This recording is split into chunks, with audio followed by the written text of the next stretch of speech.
ঠিক আছে। জনতার গণ অভ্যুত্থানের বর্ষপূর্তি চলছে। আপনারা জানেন যে বিভিন্ন ধরনের কর্মসূচি সরকার গ্রহণ করেছে। জেলা প্রশাসন পটুয়াখালীও তার সাথে সমন্বয় রেখে বিভিন্ন ধরনের কর্মসূচি বাস্তবায়ন করছে। তারই একটি অংশ হিসেবে আজকে প্রতীকী ম্যারাথন জুলাই শহীদ এবং জুলাই যোদ্ধাদের শ্রদ্ধা জানানোর জন্য এই প্রতীকী ম্যারাথন আয়োজন করা হয়েছে। আপনারা দেখতে পাচ্ছেন যে আমাদের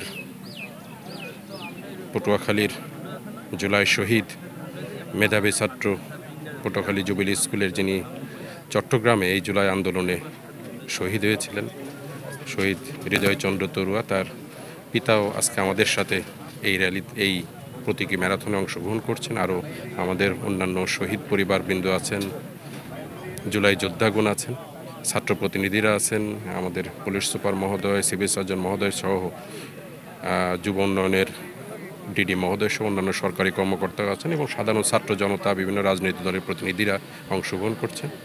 এটির উদ্দেশ্য মেনলি যে আমাদের যে আন্দোলন স্বৈরাচার ফ্যাসিবাদ বিরোধী, সেই আন্দোলনকে সাধারণ মানুষের সামনে তুলে ধরা, এই আন্দোলনে যারা এই দেশের জন্য আত্মত্যাগ করেছেন তাদের প্রতি শ্রদ্ধা জ্ঞাপন এবং তাদের যে আত্মত্যাগের যে উদ্দেশ্য সেটি মানুষকে আবারও মনে করিয়ে দেয়া।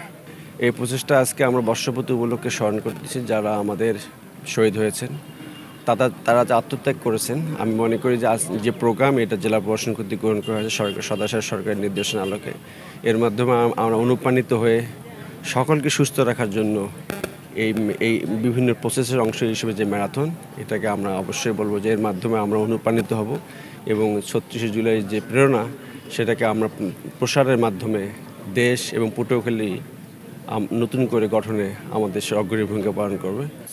ছেলে হৃদয়চন্দ্র তরুয়া চট্টগ্রাম ইউনিভার্সিটির স্টুডেন্ট ছিল ও 18 জুলাই 2024 আহত হয়। 23শে জুলাই ঢাকা মেডিকেলে মৃত্যুবরণ করে। আমি একটাই চাচ্ছি যে আমার একমাত্র বুকের সন্তান যারা কেড়ে নিয়েছে তাদের বিচার চাই। আর যাদের আমাদের জেলা প্রশাসক মহোদয় আছেন, এরা যে জুলাইয়ের যে বাস্তবায়ন অনুষ্ঠান শুরু করেছেন এটা যেন সুস্থ এবং ভাবে হয়, এইটাই আমি কামনা করি। তো ম্যারাথনে আমরা জুলাই যোদ্ধা শহীদের পিতা আহত আর অনেকেই অংশগ্রহণ করেছে এবং বিভিন্ন সমাজের বিভিন্ন স্তরের জনগণ অংশগ্রহণ করেছে। তো এই জুলাই ম্যারাথন এবং বিভিন্ন কার্যক্রমের মাধ্যমে আমরা জুলাইকে মাসব্যাপী স্মরণ করব এবং এগুলো ম্যারাথনের মাধ্যমে যে একটি সুস্থ ম্যারাথনের মাধ্যমে যে সমাজের যুবকদের যে একটি শরীরচর্চার বিষয়ে উৎসাহ দেওয়া হয়েছে এবং আমরা ক্রীড়ার সাথে সবাই সংযুক্ত থাকব।